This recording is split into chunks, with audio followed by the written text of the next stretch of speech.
3 shots, 4 par, I just do 2. 1 putt, par 4, birdie, woohoo. New driver, info, replace, M2, par 5, fairway, what you fin do? Think I'll try to get on into, start right, good line, good view, it drew, shoot and make Evan. On the Chris podcast presented by Manscaped. This week we've got Chris Custom Klubs. Chris, how are you doing, man? Good, buddy. How are you? Good. And He's back.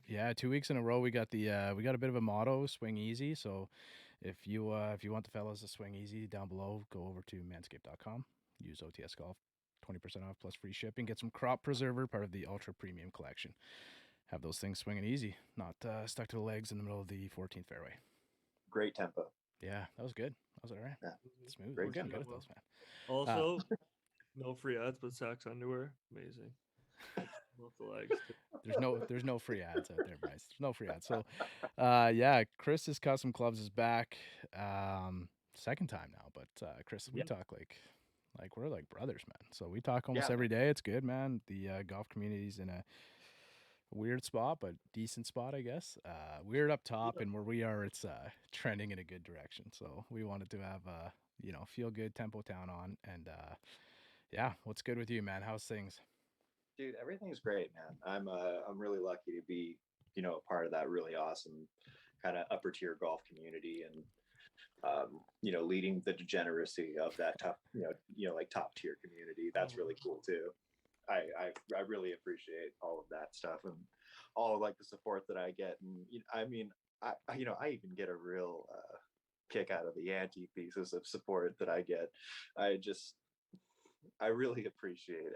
Like the whole growth and the whole growth and process has been really interesting. And man, we have a lot of fun, you and I, with those screenshots and the DMs and stuff like that. Some of them are like, we don't get many. We've like Bryce and I have only had a couple, like really only a couple in a couple of years now. But the people are after you, man. Wait till you make that jump to get yourself a tour truck, head to the live tour, and you're gonna start feeling it, man. Oh, God. You're gonna steal Chris too. I'm gonna go grab Nick Baldo's ass.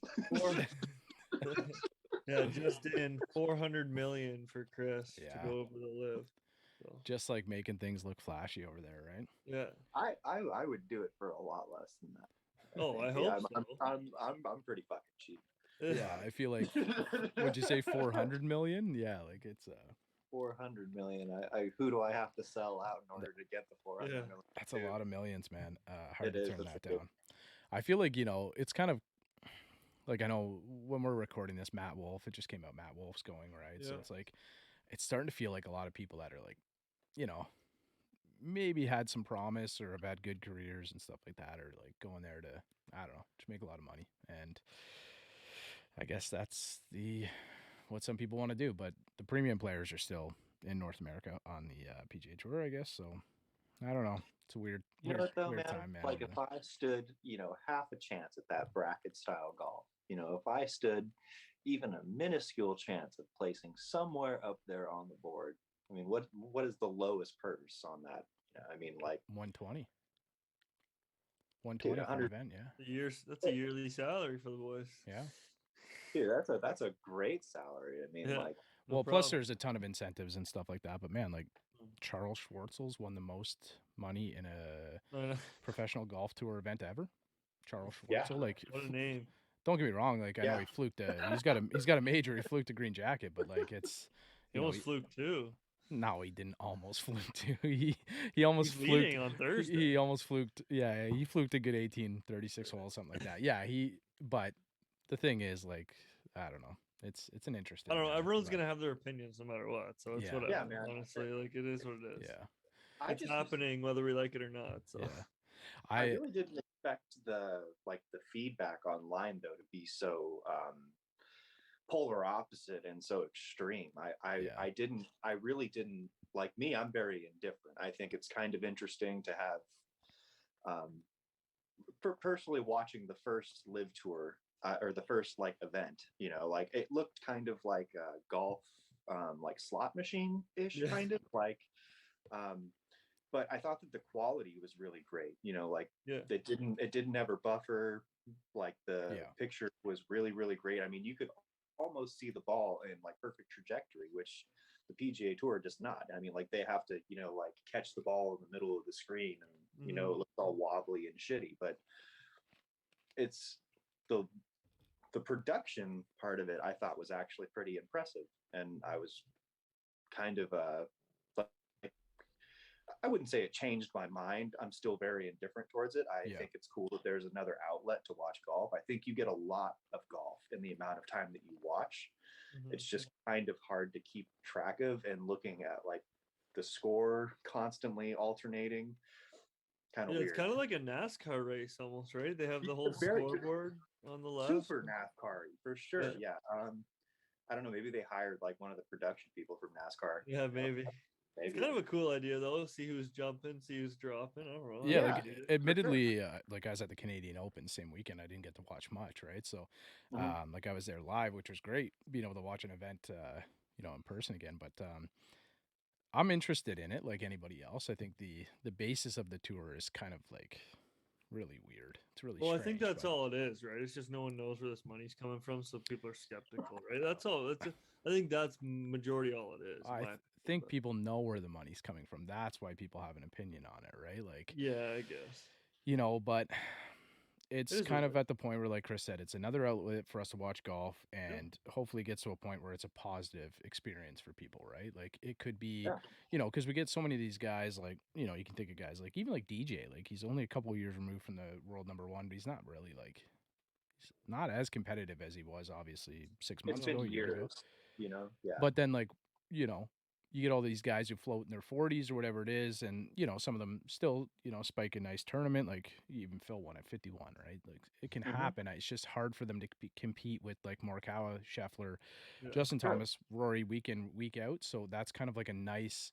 There might be a nice avenue where guys can go and still make, you know, have a profitable career until they get on the PGA Tour Champions or something. I was surprised Taylor Gooch went. I mean, he was playing pretty decent golf lately, and like he's a younger guy, and I thought he was well liked out there. But like you said, everyone's gonna make their own decision. So for that, it's kind of hard to understand. Like the really like young guys, like I know James Piot went there too. Right? Yeah, like, that was odd for me think too. Ogletree went, a couple like really young guys, and like that it's kind of interesting because you always, if you grow up for 18, 20 years, whatever it is, 25 years of your life, Matt Wolf's 23, you want to compete against the best players in the world, and like there's no doubt they're still on the PGA Tour. I know, eh? I was reading the stats, like went to he was up as high as like, well, he had that US Open against Bryson where they saw an Instagram post. Yeah, they went around the turn, and then like he was up to number 12. He went up as high as number 12. Yeah, and now he's down to number 74. 73. Do you guys know if there'll be world rankings involved in the LIV Tour at all, or are they gone? Like they're off the official world golf rankings? I have no idea. I know they have like exemptions to the majors and stuff like that, right? So yeah, but kind of back what you said, like you grew up wanting to win all these PGA Tour or PGA Tour events like Masters and all that. But like, what if the Masters and the PGA Championship and the US Open jump on the bandwagon with the PGA Tour and say, hey, like you're playing over there, you're not playing in the US Open. You know, like it's probably going to get to that. I would think. Right? I think like I could see that happening with. I think I could definitely see that happening with the PGA Championship, the Open Championship, and the Masters, like the US Open. I don't know, but who knows, man? Who knows? But yeah, we're getting deep into this one. Chris, can you tell us anybody who's listening for the first time wants to check out a pod about you? Can you tell us who you are? I'm Chris, and I normally would give my last name, but y'all are creepy out there, bro. Like, yeah, there's a lot of freaks listening to this podcast, man. Don't be giving out your last name. Yeah, dude, trying to find my wife and stuff on Facebook. It's been weird, dude. There's been some weird stuff, but you can find me at @custom_klubs with the K, and I do everything from raw finishes to putters and half sets and curated half sets and persimmons and anything that's hard to hit and you want to get frustrated, you just come to my Instagram. We'll set you up with something a little bit more frustrating if golf's too easy for you. Yeah, I like how you're so Chris's thought is always like, you know, you're always getting at the hybrid guys. Bryce has got a new hybrid in the bag, but he's only got one. I am newly a hybrid guy. Never once in my life hit it. Picked up a Stealth with an X-Stiff Pro Force V2 in it, and it is now my favorite club in my bag. The Stealth, I think what's cool about the Stealth is the hybrid doesn't do very much in the air. It just kind of knuckles out there pretty straight, same trajectory. Even if you hit it a groove low, it pretty much just goes same thing. I had Bryce hits that thing like 290. It's like, it's insane, man. Like, I flew one over the green. I was 265. Back of the green was 280 the other day, and I flew it out of the fairway. It was ridiculous. It's wild, man. I'll just nut a drive and like, you know, I'll get it, like roll it over the 300 marker, feeling pretty good, and then like Bryce is hitting the hybrid, like, you know, 5-10 yards behind me. I'm like, what the hell? You know, there's a misconception. I'm glad you brought this up. Anyone who has a problem with me disliking hybrids, I don't dislike hybrids. I think hybrids are very useful clubs. What I dislike is a bag full of hybrids. Right. And the reason for that is because I disagree with making golf easier. I think I said that. I think I led in that way, though. I was like, it's the multiple hybrids. I wasn't going to give Bryce a hard time. Like, I think you took the gapper out of your bag for that, too. I still have it, though. It might make its way back here someday. Right. The gapper is a good club. I like it. I just don't have an X stiff shaft for it. So the club head can't keep it's just a stiff shaft. So it's too behind me. So I just lose everything, right? Yeah, dude, there's a really fine line. Is it like one of those black and blue KBS shafts? No, well, I have that. It's a stiff 80 gram. It's a little, probably need a heavier shaft. But then I have this little, I don't know, just another shaft I had in a hybrid way back with a TaylorMade tip on it. I tried to throw it in, see if it would help, but it didn't. So you should just putt with it or something. Yeah, it's just sitting in the garage right now. So Chris, what do you got on the go? I know we got a couple friends of the pod that you've done some work for. Also myself, I have a putter in transit to you right now. So we'll probably have to have you back for a fourth time to discuss that thing, because I know it's going to be pretty nasty. Anybody listening, like, we posted it. A few people thought I was crazy. Bryce was one of them that said, "You're nuts." My pal Clancy, Real Estate with Dave Clancy, he was out golfing with him at Oshawa the other day. A few people thought that I was crazy that I just sent something like that down. So I didn't. There's a bit of a disclaimer. I did not disclaim that. I do have two. I think it's 2011 Del Mar. So I have, you know, if Chris screws it up, I got one. I'm okay. Yeah. I didn't say you're nuts for sending it. I just said tell him to send it back here and pick it up at the wedding, so you wouldn't have to pay the extra shipping. That's all. I mean, in the poll, I did like an Instagram poll.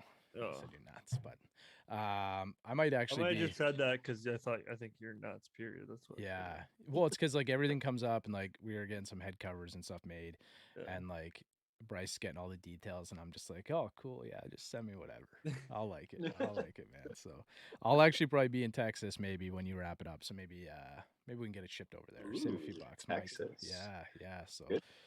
Bachelor party in the middle of July there. So I was gonna say it is gonna be as fall. Yeah. Brother. Appreciate you, Kirk. I know you listen to the podcast, so you're planning that. So thanks. That'll be great. How's the game been, Chris? I've been watching the Instagram. Dude, my swing is actually coming around a little bit. It looks good. I let my left side, you know, I started talking to my swing coach, Andy Morris, like, I don't know, 2 years ago when I first started my Instagram, or a year and a half ago. And he was like, man, you know, like your swing, you got, you know, the really great fundamentals. And what sucks is your left side. It just doesn't get out of the way. And I think we both determined that was a mental block that I had developed over the healing process of my left side. Because for anyone that doesn't know, we'll go ahead and start at the bottom. I fractured my left ankle. I tore the inner meniscus on my left knee and shaved my patella pretty much flat. And then I tore my hip flexor and fractured my left wrist all in one shot in a motorcycle accident. So my entire left side just completely handicapped me, changed my swing. I used to hit the ball so much better. Much more consistent, way less handsy. And then somewhere along the line, I started playing clubs that were too long. And so I started to deal with early extension because I was standing up to make pure contact. So keeping the club at the same level, not using my lowering my right shoulder into the ball. And then it just kind of took like an honest, swing coach that I trusted, because I really don't trust a lot of people. I think most swing coaches are kind of cookie cutter, and they just kind of teach one method, which is like lay the club, 30 degrees flat and drop the club in the slot. That's not applicable to me. I can't do that. I have a single plane style swing. It's up on that line and then back down on the same line. I can generate power, speed, all of that without having my hands so far behind my hips. I don't know how people time it like that, but I can't do that. So I've just been trying to keep that right elbow on my waistband and trying to get just my left side out of the way. And I'll try and start pushing pretty soon and see kind of what I can generate. I still get out over 300. I'm still somewhere in the 1 teens club head speed. And I'm just gonna keep swinging a big old heavy shaft, and hopefully all of my shafts are heavy. My iron shafts are 130s, my wedges are 130s, my 7 wood's a 105, my 5 wood is an 85, and my driver is a 75. So all of my shafts are pretty heavy, and I feel like I just don't need to get after them as much as a light shaft. I feel like you really need to whip the light shaft to get the same trajectory and distance. And I feel like if a lot of people go to a softer, heavier shaft, they'll have a better time making consistent contact and consistent swings. I've noticed that anyways. Playing clubs that are the right length and the right grip size also makes a huge difference. Yeah, Chris, you keep the hands in like pretty close too, right? Like I've seen Bryce and I were talking about impact position a couple weeks ago, and like mine is garbage. What's that? Mine is garbage. I know, but like so is mine, and Bryce's looks like fundamentally perfect, and he was like, I don't even know what you mean, Mac. Like I have no idea what you're talking about, right? But like I do the same thing. Like I keep them pretty inside. Like, do you think that has anything to do with like the shaft weight that you use? I think I got 120s in my irons. If you look at, like the Titleist Institute and their lead guys, all of those guys have all said there's no such thing as keeping your hands too close to your body.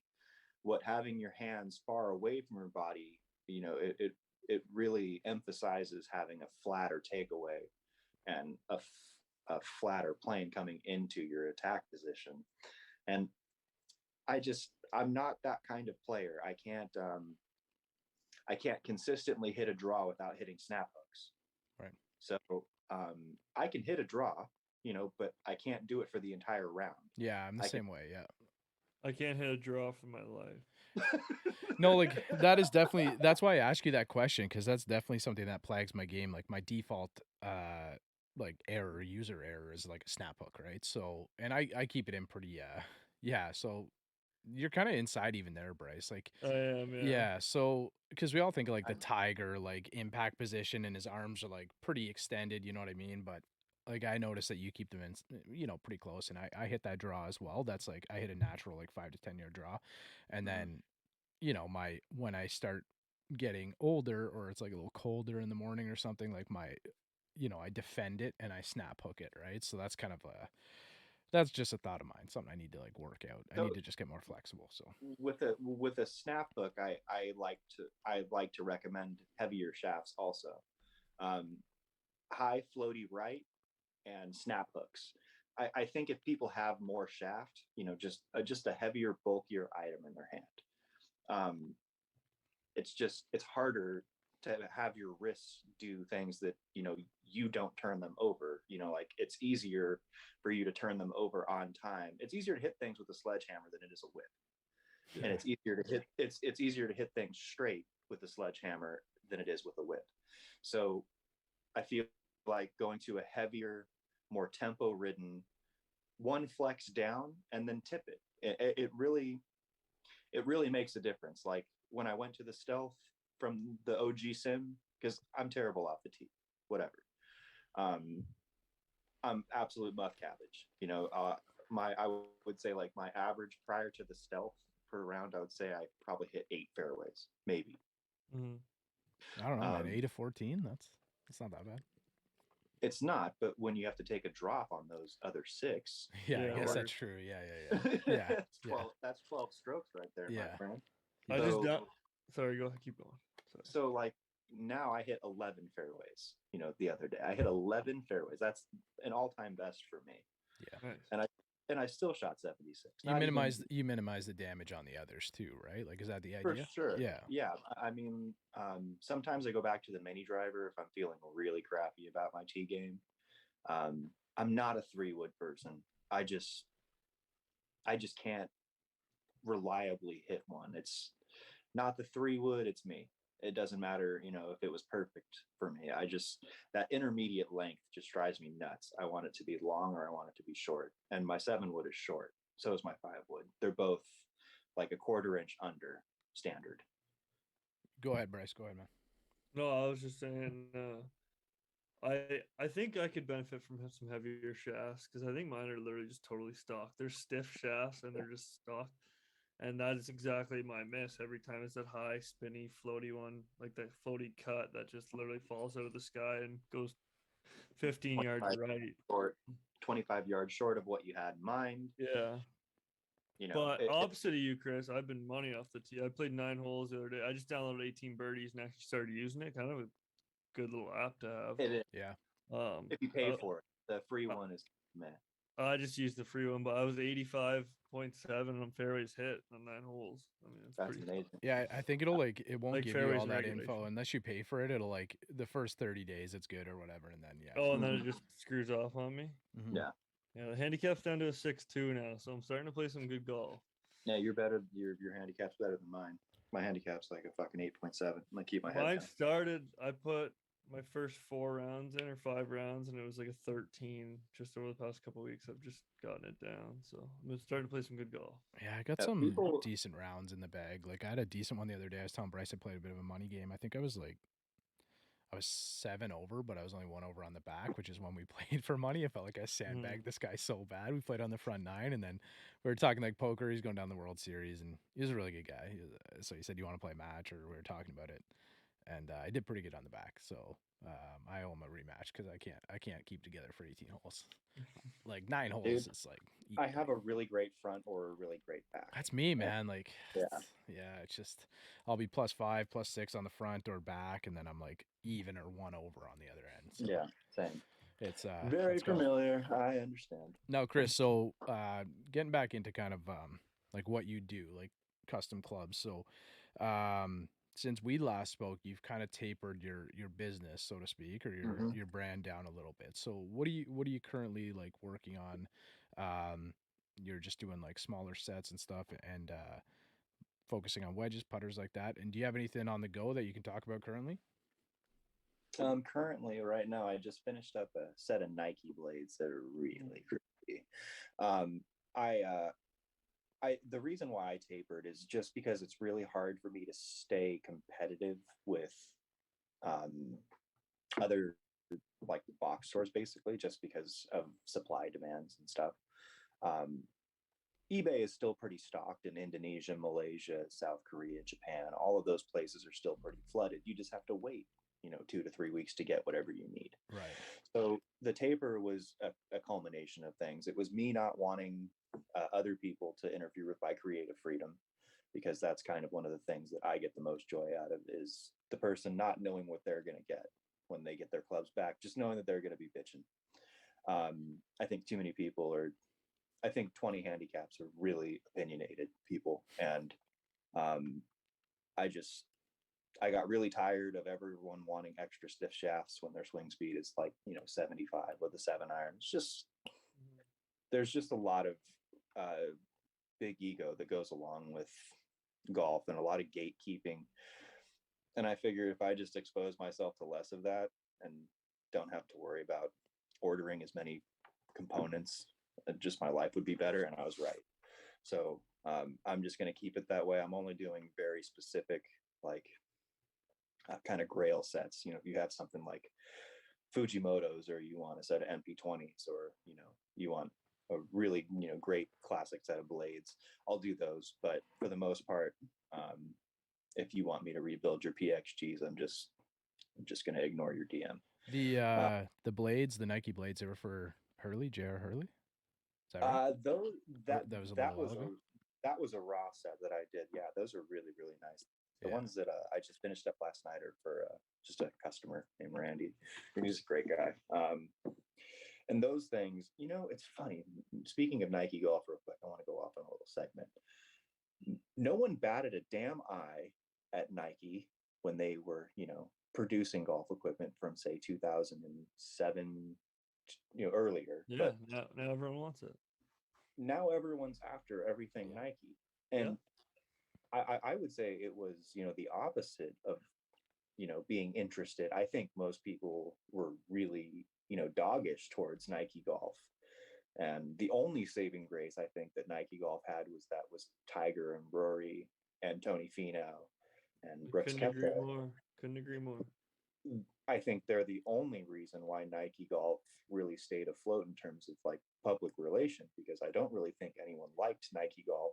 I've always been a Nike golf fan. I've never really worn their clothes or the shoes or the hats, but I always liked their clubs and I always liked the feel. Like my first set was the Ignite combo set. Dude, unbeatable. They were bitching. Like that was like my first real full set of golf clubs. And, they were like $600 and my mom hated spending that, but she did. And I played them for, 3 years in high school until the faces were just absolutely beat to shit. And then I got a set of Titleists, and that was the beginning of my blades. I remember the like the blue and gray driver, like that Tiger used to play. Like I feel like it was like the first driver that kind of I can't remember the name of it. You would know it for sure, but you're talking about the Ignite. I think so. I think it was red and gray, wasn't it? No, that's like thinking of the Vapor. Yeah, that's like the Vapor Victory, like the VR Pro or whatever. But the VR Pro, like Scotty Scheffler still had that in the bag last year, the 3-wood, right? So I mean, it's all of their clubs are totally relevant still. Their blades are sneaky good, and also surprisingly, they're actually like one of the longer blades. They carry way longer than the average blade. Blades don't go very far. Like people have a misconception that when you play blades, like you can hit 180-yard 7-iron. I guess you could, but you'd have to swing pretty fucking hard to do that. So like my 7-iron, for instance, my 7-iron only carries like 160, 165. Yeah. But my 3 irons, my 5, 7, and 9 are, my 5 is 30 degrees, my 7 is 37 degrees, and my 9-iron is 44 degrees. So they're 2 clubs short of modern number, basically. Yeah, that's what I was saying. Like, I think a buddy of mine was playing like the 770s, and like I just looked at the pitching wedge or looked it up, and it was like it looks like a 6-iron. Yeah. It's just like I'm sitting here hitting a pitching wedge that's like 40, 125, 130. I hit it about 125, and like the 7-iron's about 160, 165, similar yardages, right? So, I don't know, man. It's I got the 785, so it's gonna be hard to get those out of the bag. Like Mac, I just rolled my method in the last couple of rounds, and I've just been putting lights out. Man. I don't know what it is about that putter. I like it. I don't know. Well, I found a set of the VR Pros the other day, Chris, and I messaged the guy. He never responded, so they probably got snatched up pretty quick. But I was like desperately trying to get those. I feel like when they pop up, you just in a lefty set too. It's just like you just have to grab them. You just got to get them. I had some of the Victory Reds in my hand. I hit them a couple times. My buddy was selling them. If the pitching wedge didn't have a huge gouge out of it, I would have not even batted an eye at them. Should have just sent it to me. I would have gotten that gouge out. I know. Or just like whatever wedge set you're playing, just get a 46 in it or whatever, right? Yeah. I totally should have. It was these ones here. Oh yeah, I'm a fan. Mm-hmm. Yeah, they felt good too. I don't think I could. I don't know. I don't think I could play blades, but then again, like I probably could. I don't know. Your handicap is better than mine. I play blades. Yeah, I struggle at the top of the bag sometimes with like the 4 or 5. I could combo them with these. What would it be? The 7.65s, I think. Yeah, I have one. I have like the 6 from the fitting, but this one. Hey, it looks right-handed from here. Yeah, it's not. But you know what I don't like about my irons is the offset. It just. But you like that gapper so much. I don't know. No, my 6, 5, and 4 iron in my pings, the offset is like way more than the shorter irons, and it just looks so bad to me. It looks like a putter offset, like like the hosel. Literally what my irons look like, and I can't stand it. I mean, that's a more forgiving face, like putting the hosel way, even with the heel is, always it's always a possibility that, yeah, for sure. you know, you hit a textbook shank. But I mean, I hit one today. I hit like the coldest, most textbook shank. I mean, just so you know, I stepped back and waved to the fans and tipped my hat. Yeah. It's that bad. Yeah, you gotta have one once in a while, though. You gotta have one around, probably, man. Pretty much. I had one a few weeks ago. I mean, I had a few drinks, but I mean, it went dead right, like dead right. I'm trying to think if I've had any like, I had like the yips. I was telling Bryce like pretty bad at the beginning of the year, but Paul Park got me over the hump, man. Yeah, Paul Park, man. The best, Park, best, man. We're all big fans of Paul Park here, and Korean G-Pod in Jesus, general. man. Yeah, so a couple of us have G-Pods in the bag. Bryce will get one in time, but probably literally the best training device that there is in golf. Like, it's everybody wants to watch their swing back, and it's so easy, man. You just pop it in the ground, your phone sticks right to it. He's got some type of magical magnet or something in that thing. So yeah, probably. And you can use Klubs 10 with a K. Yeah, get yourself a couple bucks off or some free tax or whatever, free shipping. Yeah. But yeah, he had helped me out a little bit. Like, he's a true pro, man. Like, Paul is like as good as it gets when it comes to you know, and pro dude, golfers, he absolutely smashes. I mean, like, he hits I think it's a G400 Max or an LSD. I don't remember which model. Yeah, I think it's the LS. Yeah. G400. But I mean, I've never seen so much power come out of someone so unsuspecting. I mean, like, you know, looking at Paul, no offense, Paul, you're still Korean Jesus to me. You know, like, if you look at Paul, he's probably 5'7", 5'8", 165 pounds, and just, you know, smokes it past you. I mean, there's no catching that guy, and it's not the hot driver face of the G400. That's just Paul smashing center face every time. It's these lag guys, the one above me that you can see here, Bryce. These guys with the major lag that just kind of put it out there. It's like 9-foot wingspan. Yeah, exactly. Dude, exactly. He draws the prettiest range decorations, man. I mean, like, he puts the straightest lines down. The groundskeepers on the range must love filling Paul. It's so easy. Man, Paul doesn't do any wrong around here. I know he was saying that he might be up here. I think so. It'd be like the 18th. I'm doing the.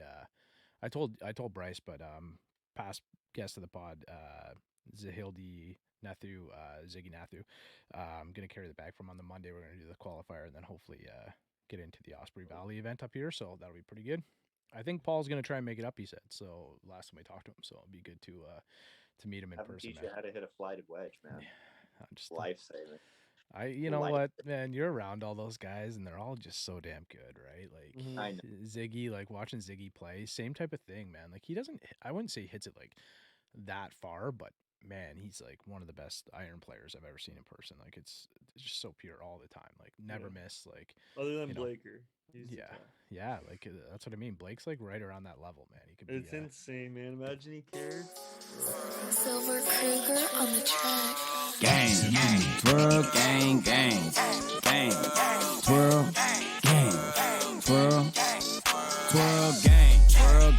Give me that driver, I let it bang. Twirl, gang. Give me that whiz, I'm taking that aim. Twirl, gang. If you ain't twirling, hitter, you lame. You sick of the twirling, hitter, you game. So we kind of got into a bit, Chris, your bag right now. So I've posted a couple things on it.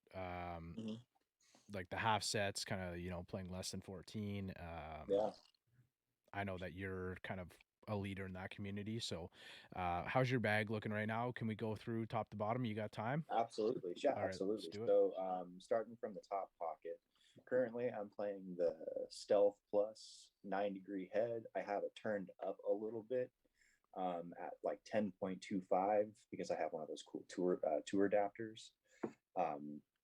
And my shaft of choice currently is the Grapholoid Platinum 75 stiff. It's tipped almost 2 inches. So it plays almost extra stiff, but it's heavy. So is it 44 then? My shaft plays at like, I think I cut it at 44, and I think it plays at 45 and a half, 45 and 3/4. And then my 2 iron is a Sim UDI 17 degree, and I play that with a Graphiloid Proto 105. My 5 wood, which is, it kind of goes back and forth between my 2 iron and my 5 wood.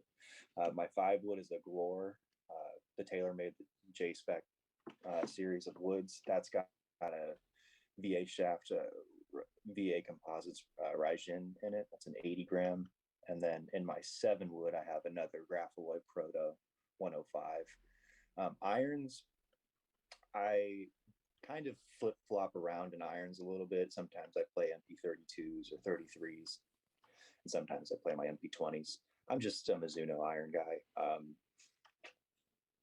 And then I play 5, 7, and 9. They're all lofted the same. They're all the same length. They basically all have the same shafts in them. So it's really not changing that much.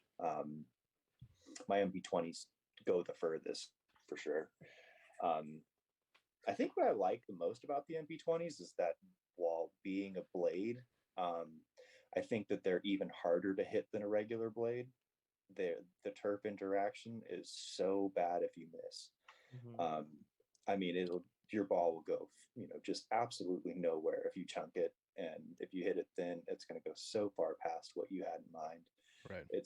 They are just, you cannot miss by a dimple with those things, and I absolutely adore that about them. They just make me so frustrated, and they just make me want to hit the ball so much better, and I love that about them, and I love making golf as hard as possible. Chris, hold on. Before you go on, I don't mean to cut you off. Can you give us like an idea? Because I know that this would be a question. I know that this has been a question for me when I've gone out and I just like want to carry. It's like hot, so I'll grab like every other iron, grab like one wedge or whatever, right? What's your gapping like? So you got the UDI, the 7 wood. Is that what you said? You went down to the 7 wood? Yeah. So and then the 5 iron. So like, what's the gapping like between those 3?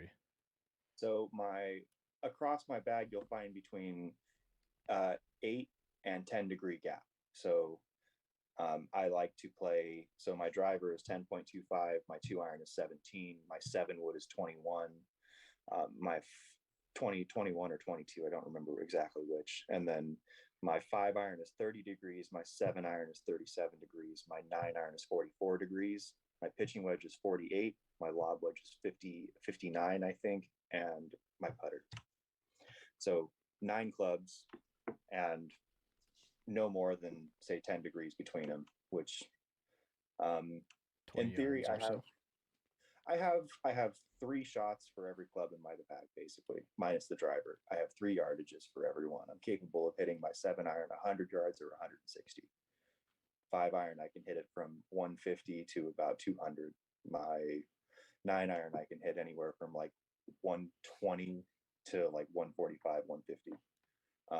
My pitching wedge, 48 degree, I can hit anywhere from like 90 yards to like 120 comfortably. My 58 somewhere between 30 yards and 90 yards. So the gapping across my bag is actually pretty OCD. I think that you could get away with being a lot less exact than I am, but I feel like I've never played with 14 clubs. Never. As long as I was a competitive golfer, never played with 14. Always played with like 11 or 12.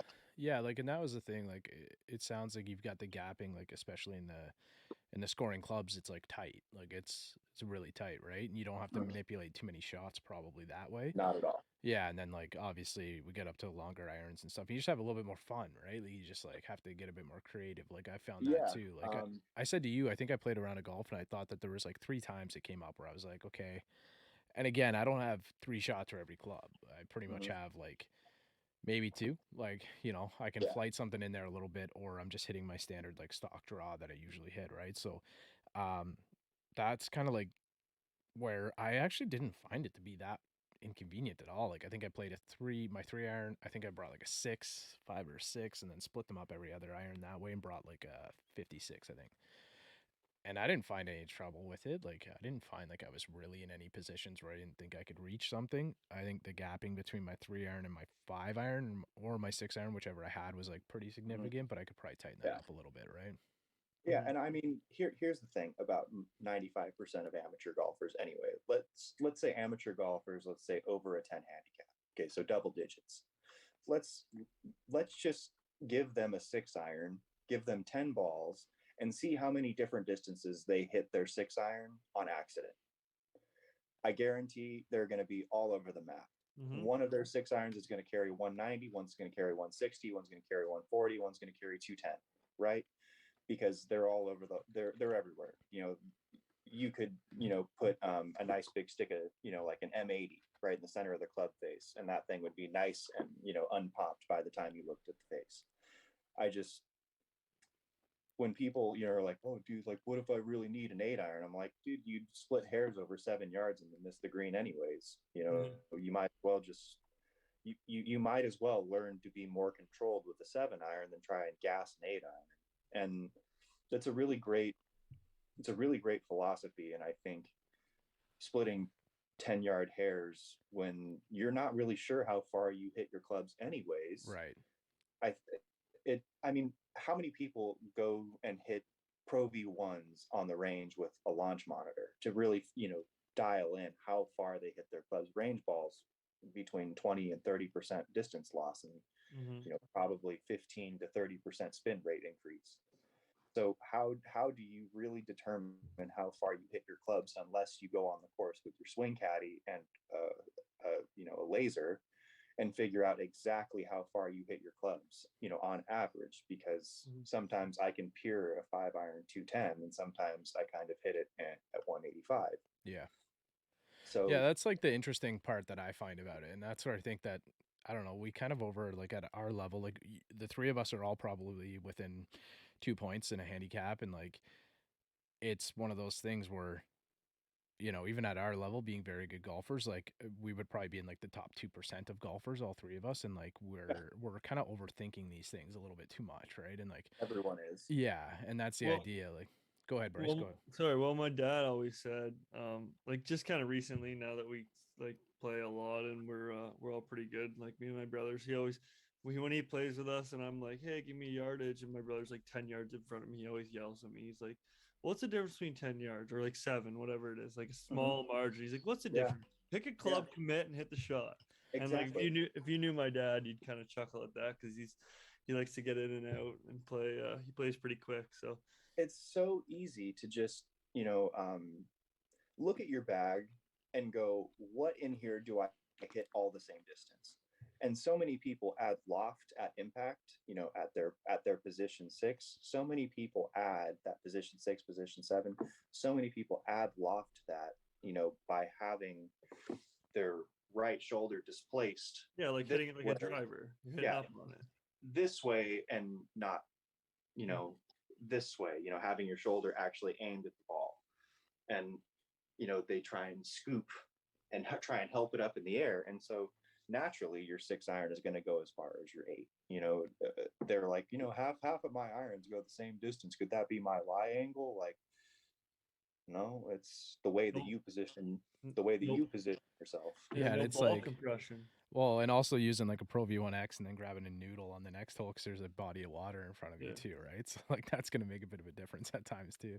We had that come up and what's that? Anyone listening that swaps golf balls in the middle of your round, you are killing yourself slowly and fucking painfully. Yeah, like that's one of the things that, man, I talked to Mikey from TXG early on in the podcast, and he said that one thing is just like, if you can do one thing to help with your game, play the same ball all the time. Like get fit. You can get a ball fitting and like, try to be consistent. If you find a ball that you really like, that you feel like you play well with, not just because you have like a low round with it or whatever, but like use it. And if there's water on the hole, continue to use it and hope you hit a good shot. This came up the other day. I was playing with a few of my buddies, and I was talking about this, I think, last week on the pod, where I don't know, like if you like, I think somebody's gonna throw me a ball or something. I can't remember what happened, but I was like, oh no, like I'll just grab one back out of the cart or whatever, because it was the same hole I hit the hole in one on too, and I couldn't imagine like if I'm like playing some like beat up Kirkland or something, then I got to put that up in the rack because I like by chance jar one, right? Like, you just never know what's gonna happen in golf. And I know Van says that, like, Van well, and he says like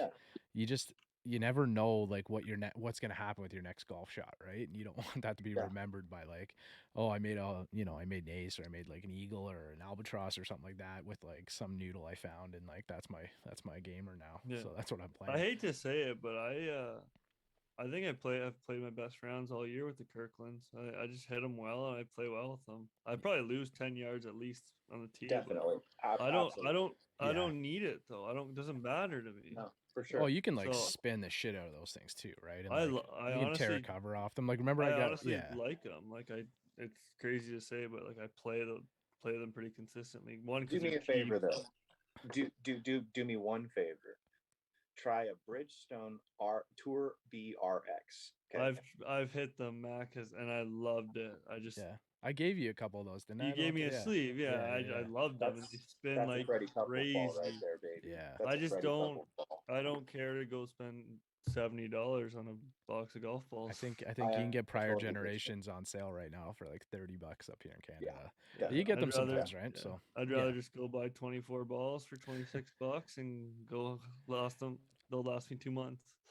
Yeah, it's just like you tear them up though, like especially like the way you compress the ball, like you tear sure. like, you can ruin a ball with one swing, like one of those balls with those covers, right? Grab a new one. There's $1.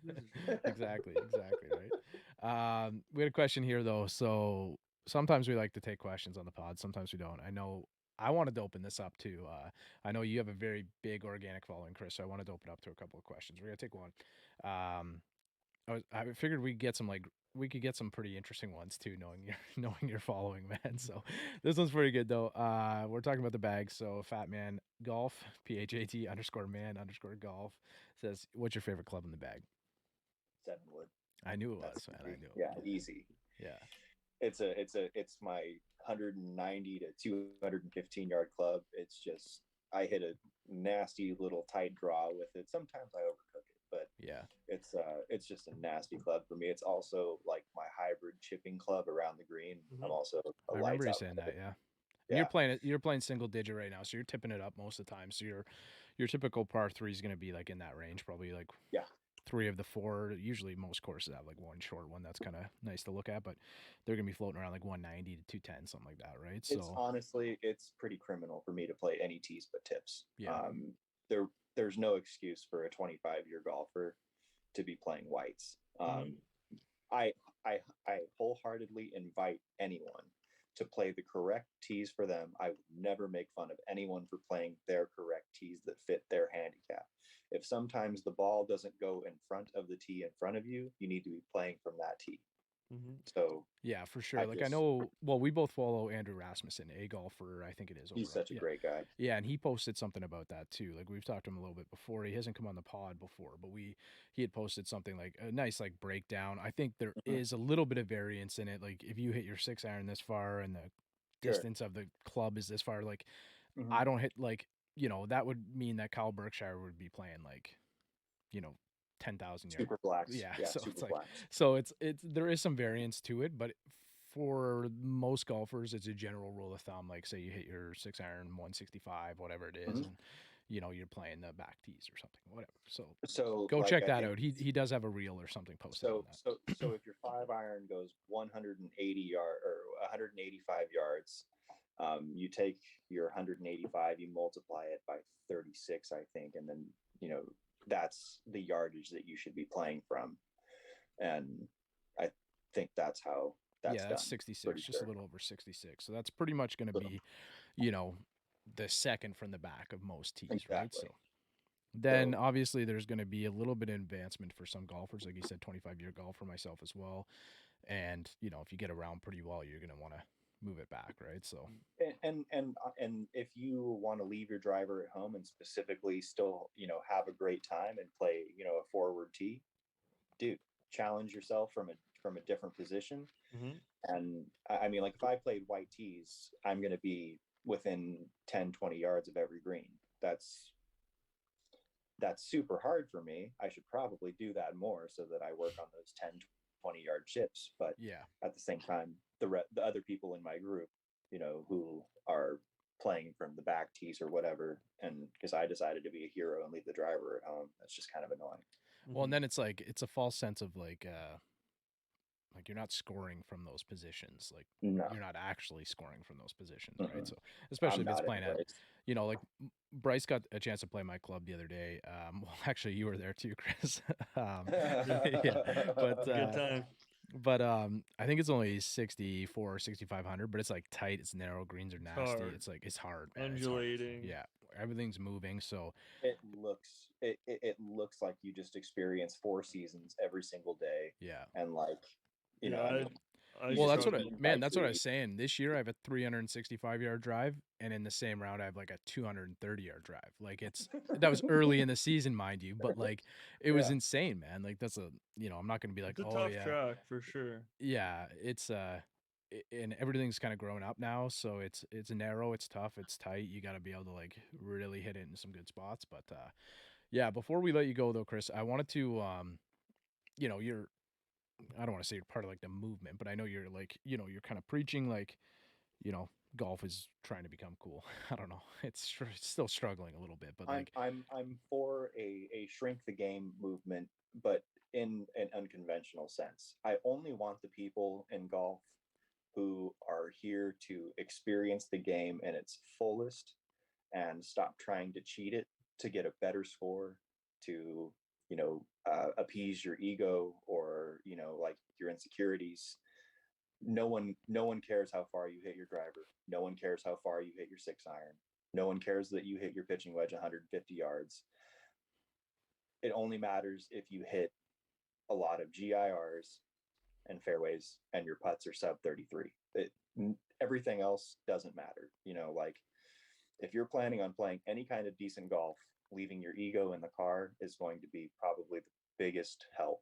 And taking clubs out of your bag and constantly cycling clubs in and out of your bag is a really great way to take away a lot of frustration, because if you have 160 yards and that's an in-between club for you, you don't carry that club and you miss the green, doesn't matter. You don't carry that club. So you can't get that you mad. get to work on another shot like we were talking about that. Maybe you don't. It's you can't get that mad. And if someone doesn't like the way you're dressed, fuck that person. And so that is like kind of what I was alluding to when we get into this conversation. So like the dress code, like I know there's a couple like things posted about some clubs like completely lifting the dress code or like neutralizing a little bit. I said the other day I got asked to tuck my shirt in, and I wasn't even thinking. I said good morning as I was like passing the person. I just like, and I was like, oh, like I think that guy said tuck your shirt in, and I was just like I look good, like I look okay, like I'm fine.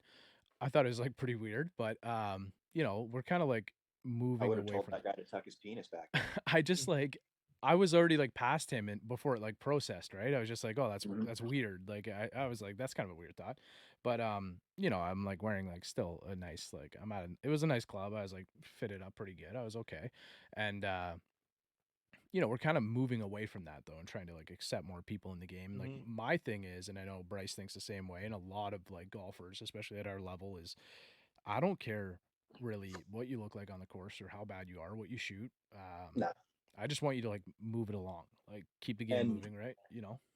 And also respect who came and did it before you and did it better than you, because without the original, the four founders of this sport, they dress period appropriate, which happened to be nicer, right? And now that we're a more casual bunch, I find it much more, let's say, etiquette acceptable to just be wearing a collar and nothing else matters. And even if you go to your course wearing a t-shirt, if it's a $35 Muni track, who cares? Like by all means, man, rock the t-shirt, rock the sweats, and fix your ball marks, fill your divots, break the sand.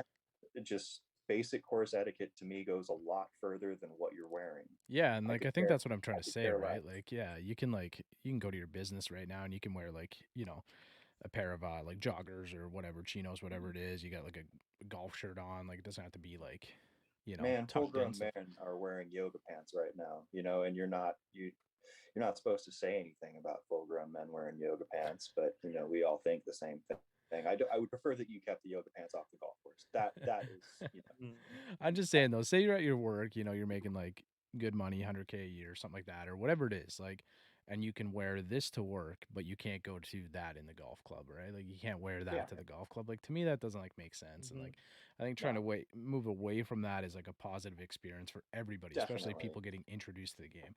I don't care if you're wearing yoga pants or anything like that. Like typically I'll wear like some type of like jogger or something to the course. I don't really fit into a pair of yoga pants. I'm still a pretty big guy, so not quite there yet. But too fluffy, baby. Yeah, my but butt looks good in yoga pants. I bet it fucking does, because but Bryce is also like 6'4", 165, Yeah. 70 pounds or something too, right? But like You to have a each their six-pack, own. Like Bryce? that's kind of the thing. Like I'm not. Are you 6'4", Bryce? 6'2". 6'2". Okay. 6'2"? You have a six-pack? Oh, I used to. Yeah, Kinda. Okay. Bryce is I getting wasn't old now. sure He's if getting that's just married like soon. stage. He's getting too comfortable. Yeah, but You get married, it happens. That's why I'm fat too. but that's kind of like the idea, right? Is like I like seeing different pages like your own, like Vans, like Dalton, everybody else, kind of like.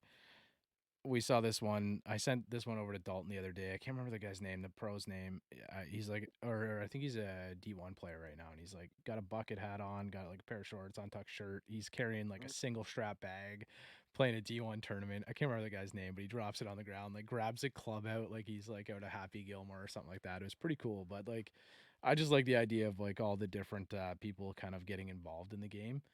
And for me, like personally, I just like to see people kind of keep the pace up. Aside from that, I like to get out there. Like I was out there with my buddy Thomas the other day. He probably shot 150 or something. I don't know, but Doesn't matter. But he reloaded 3 balls within 10 seconds. Like it was. There you go. I've seen guys like take a tee shot that takes over a minute to set up, and he was just like, bam, in the water. Like it was crazy, man. So he's like, still kind of half following through, releases like I guess he's a righty, so he releases the right hand is in the pocket already while he's like still controlling the the club with his left hand. It's going back on the tee and he's trying again, putting that one in the water. So it's just like but it's fun, man. He kept it going, you know what I mean? Like to like go out, have a good time and just like have some drinks or whatever, and like we played the round in 3 hours, right? It was awesome. So yeah, man, I played my round in like 3.5 hours this morning at the most spanking, stunning golf course. Yeah, with that track looked good, man. Oh man, just insane. What spot was that? It's called Oak Quarry, and I played like absolute muff cabbage, but my putting was great. That's the only thing that gave me a sub 85 card. Honestly, I didn't deserve it, but my putter. Shout out Lowey, Tyler Lowey for making me a sweet putter. It's a really, really great machine. I'm lucky enough to be able to walk out to the garage and just pick out whatever putter I want to roll for the day. But yeah, I wanted to get into that real quick because you said your favorite club's your 7-wood, but I'm looking at this Bentonardi. I don't know if that's the one you've been using, but that little blade, it's a good looking putter. That thing is heavy as fuck, dude. That thing's a tank. It's a great putter. I'm actually working on putting like a 1911 brass gun sight right in the middle of it. I have a hard time keeping that thing square. It's very toe hanging. Yeah, it's very toe hangy, and I am a very straight back, straight through kind of putter, and so a face balanced putter tends to work a little bit better for me. I also play my putters very heavy and pretty long. I'm just tall, and my arms are kind of short, so my putters are about 35 and a half as opposed to normal length. I think it's 34, 35. I play with half inch or 3/4 of an inch over that on average. Be right back. You guys keep going. Yeah. I feel like I kind of putt well with anything. It's kind of a stronger point in my game. It's always been a decent part of my game. It's always kind of man. I mean, I wish that I could match that off the tee.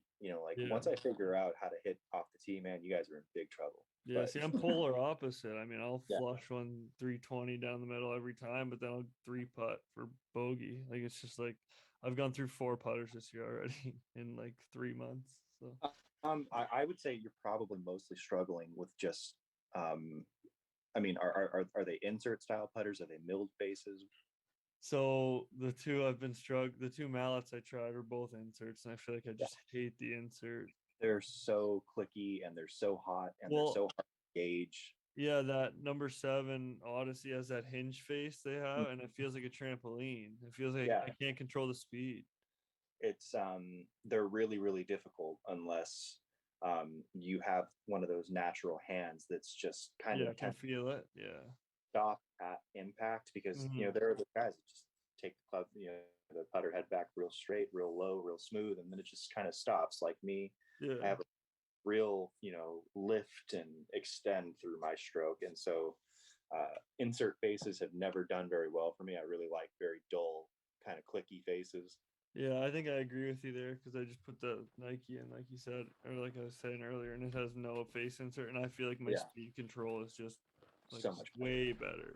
I also went to the Callaway Chrome Soft XLS, mostly because I was playing a TP5, and when I got the Stealth, I was just hitting high floaties that were going like 230 yards, man. They were just, they looked super towering off the tee. And then they just fall out of the sky. and then once we get down there, they went nowhere. I'm looking at dudes in front of me, 50 yards in front of me. I'm like, man, this is crazy. So then I tried a TP5X, and I was better, but I spun the shit out of it. So my misses were just terrible. And then my buddy Brandon threw me next year's model of the XLS, and he was like, here, man, try these. Like, you might really like them. And I had hit them before, and I remember them feeling super like kind of hard and really high compression, and I just couldn't figure out distance control with them. It just felt really forced. And as soon as I hit one with the Stealth, I was like, damn, I'm just gonna have to figure out how to hit these balls with the rest of my bag, because I'm not going to sacrifice how straight these things go for a little bit of difference in feel off of an iron face, because they are kind of clicky, but they roll off the putter amazing. So if you're struggling, try a Chrome Soft XLS. They're really great. They feel amazing off of Stealth, and since you have so much torque, they'll really calm down your high floaty misses that those Kirklands will give you. Yeah, we're all hitting that Stealth too. That's yeah, we all have a Stealth here. Yeah, we're getting. I had to do sexual favors for my Stealth. I'm just kidding.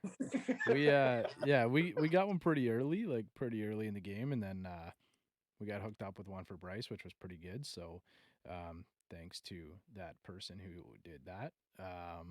Yeah, it was pretty good, man. Oh, yeah, that person. It's we're gonna hide their identity. I love that. Yeah, he knows who he is. Just like Chris's last name. Yeah. So, but man, we're probably losing everybody. We're at an hour here, so people aren't listening anymore. So we're okay now. But the editing time is creeping up here for me, and the save time is now approaching like 4 hours. So we're gonna wrap this one up, fellas. I appreciate it, Chris. This was awesome, man. Yeah, thanks, Chris. Yeah, dude. Thanks for having me on. Really nice to have you on, and yeah, it's great to kind of just shoot the shit a little bit and kind of talk some golf, and then obviously like of our DMs, Yeah, exactly. But you're like, honestly, man, Chris is if you're listening to the pod, thanks for sticking on with us this long. This is really appreciate it, guys. But Chris is one of the best in the biz, man. If you're looking to get any restoration done, we've seen. Send me your Scotties. I'll save your dad's putter. I wanted to exactly.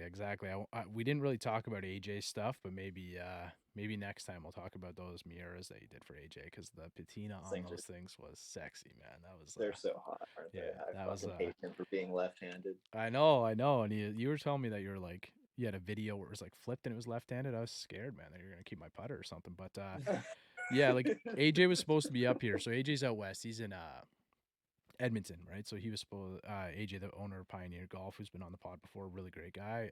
We've all got some of his gear on our bags, I'm sure. So again, another one of the best in the biz, man. We're very lucky with the head cover people that we have up here in Canada. Like, we got Dormy, Hazel, Rawhide, and Pioneer, like 4 of the best, right? So yeah, man. Very lucky. But AJ was coming up here, man, and I was like, I would be willing to I might just have to take those, man. I might just have to. I don't know if he's a big guy. I'm not sure. I'd have to size him up when I saw him and be like, okay, like, yeah, these are mine now. Like, just like, dance.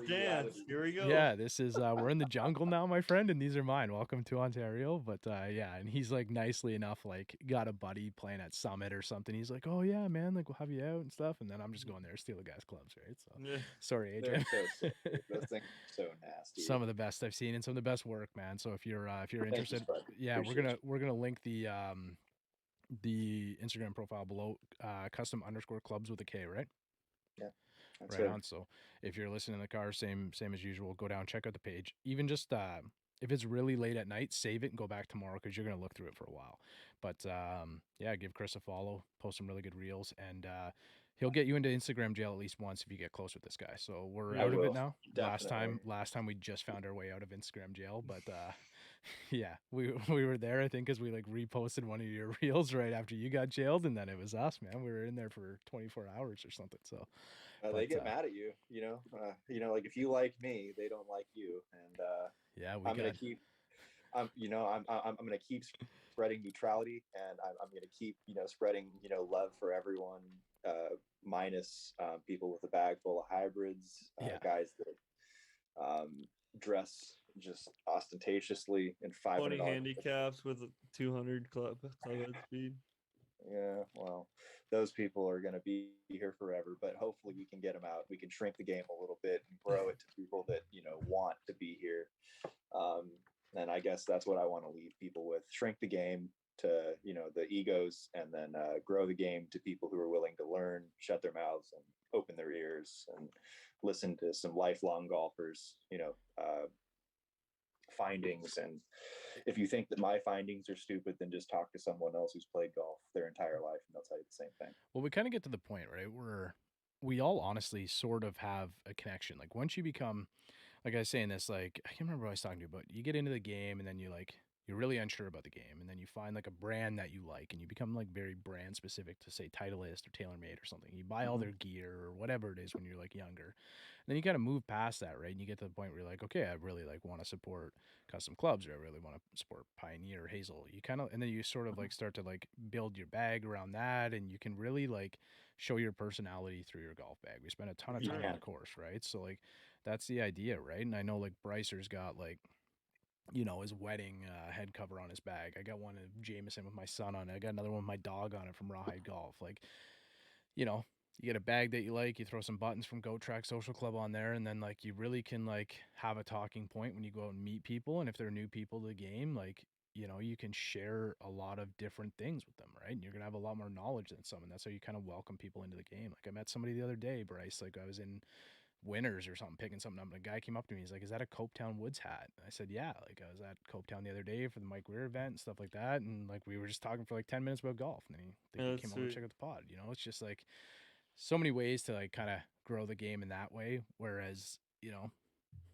if we can lend it out and do a little bit on this pod, why not? Right? It's great. And everyone needs to stop being a gatekeeper, because if your grandpa was any good at golf, who took you to the range and taught you everything, if he was any good at golf, you'd be on tour. Yep. So you're not a gatekeeper. Anyone who leaves dirty comments and shit on Instagram, if I see it, I'll blast you.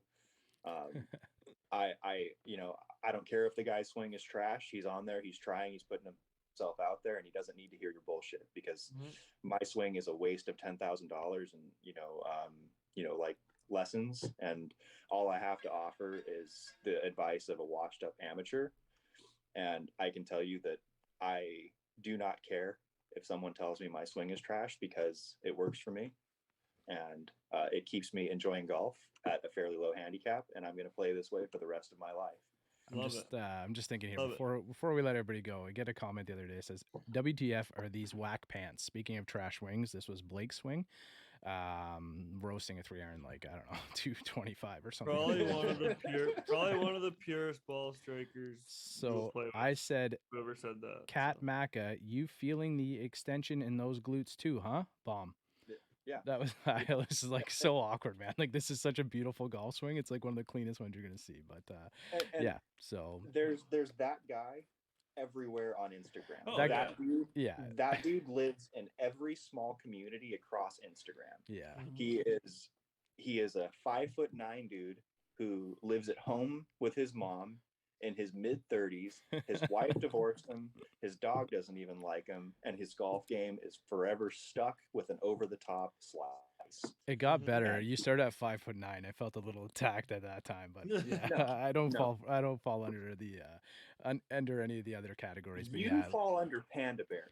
You're different. trying to honestly though, trying to roast Blake's swing because of his pants is just ridiculous, man. It's one of the nicest looking golf swings there is. But you don't want to be 6 foot. You're comfortable being yourself. Man. Anyone who's fucking leaving comments about that is so 5'7", right? Right in that moment, like they're just so 5'5", 5'6", and I'm not someone who height shames. I happen to come out this size. I didn't mean to. I had I was a big boy. You guys are big guys. I'm 6'3", 285. I was a hefty boy. And you got 100 on me. Oh, I was a big boy. I was hefty. It doesn't matter though, because you hit it past me, like it, all of your clubs in your bag, guaranteed they go 15 yards past mine. And your handicap is low. For now. Guys, we're going to lose the call, but custom_klubs over on Instagram. Go check it out. Thanks so much, Chris. This is awesome. Thanks, man. You're the Chris. best. Yeah, man. Love you guys.